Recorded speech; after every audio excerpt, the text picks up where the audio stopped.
Hey guys, welcome to Webb's Water Gardens. We are in the warehouse with pond expert Joe.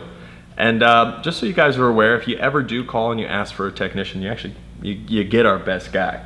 He was a little late to this meeting, actually, still helping somebody just a couple of minutes after hours. Now, I'm not inviting you to take up all this time, but I'm just saying, you work hard.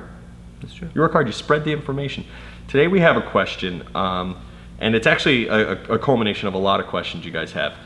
And it has to do with air pumps. So I'm just going to hand that over for a brief explanation on what this tool does for our pond and maybe a couple different applications. One of which is probably not going to be too useful for you, but a piston pump is an interesting thing that not a lot of people put into play. But the linear air pump is what most people have, right? Yeah, internal rubber diaphragms that basically work on almost like an actuating arm, and they actually like inflate, deflate, ejecting air through just weighted airline or airline to a diffuser at the very bottom of your pond. Right. And we're basically going to dive into a couple questions regarding that. Yeah, and we touched on this subject a little bit earlier about an application that you can use this for during the winter, actually, to aid your de-icer. So this is a very valuable piece of equipment in terms of oxygenating your pond and even keeping airflow during the winter. And we're going to talk about how you can kind of troubleshoot when this piece of equipment gives you an issue. So here we are. You're in a circumstance where you're out, you're checking out your pond, you're feeding your koi, and you notice that your diffuser isn't emitting air. And that's probably the first way that you would notice, right? Because you got tiny little air bubbles. You're probably not moving this thing around a lot. Right. So that one area that is constantly having oxygen come up, you're realizing that's not happening. What's the first thing you do at that moment? First thing is obviously check the power. Make sure your GFI is not tripped. If you're using an extension cord, if it's plugging directly to the outlet, make sure the connection's there. But past that, obviously pull the diffuser, make sure that doesn't need to be cleaned. It's very possible it could be clogged.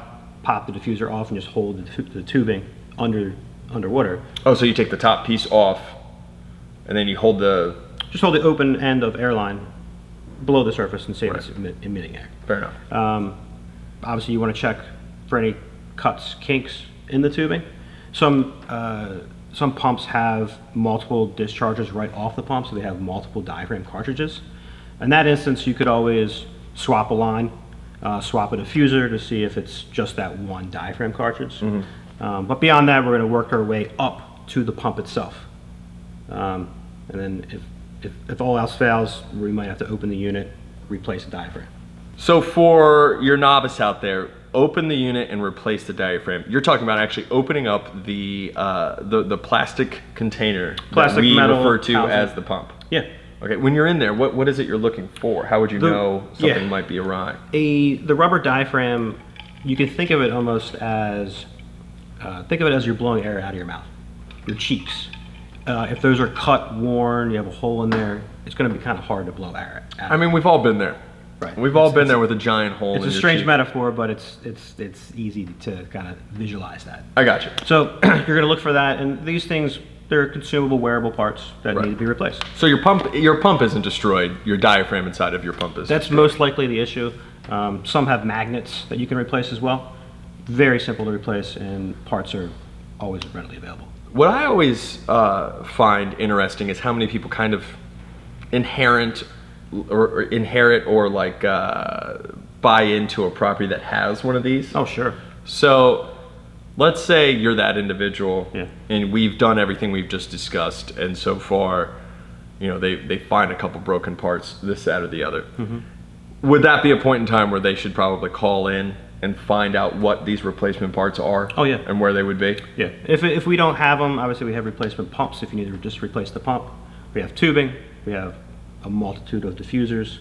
So you can buy the components separately. We also have complete packages that are all in one kits ready to go. Yeah, if I'm directing this conversation towards you and you're kind of more or less looking at this thing for the first time, or in all fairness, 5 years from the time you bought it and you kind of forget, you could find the brand name and all of the other information. We can direct you to figuring out what model it is you have. Oh, yeah. And then, subsequently, what the replacement parts are, because they're not like tubing, where tubing is pretty much like oh, how big's the tube? Exactly. You know, a diaphragm for one piece of equipment is not going to fit another. It's proprietary. Absolutely. Yeah. Yeah. So in short, you want to start from your diffusers, troubleshooting, and then work your way up to the pump itself, and then obviously power source is going to be the first thing you check. But it's not too detailed. It's not too detailed, and things just become even slightly more complicated as the problem, you check these boxes off. So if it's the power, easy. If it's the tube, easy. And now if you're in the pump and you're overwhelmed with it, you don't have to be. That's kind of the whole business. That we have a warehouse. That's why we do all this. Yeah. You could just call and tell us what serial number you have, and we'll send you the thing, probably even a video on how to fix it. But until then, number's down below. If you have an issue, call Joe, and we'll talk you through it. Till next time, take care and enjoy your pond.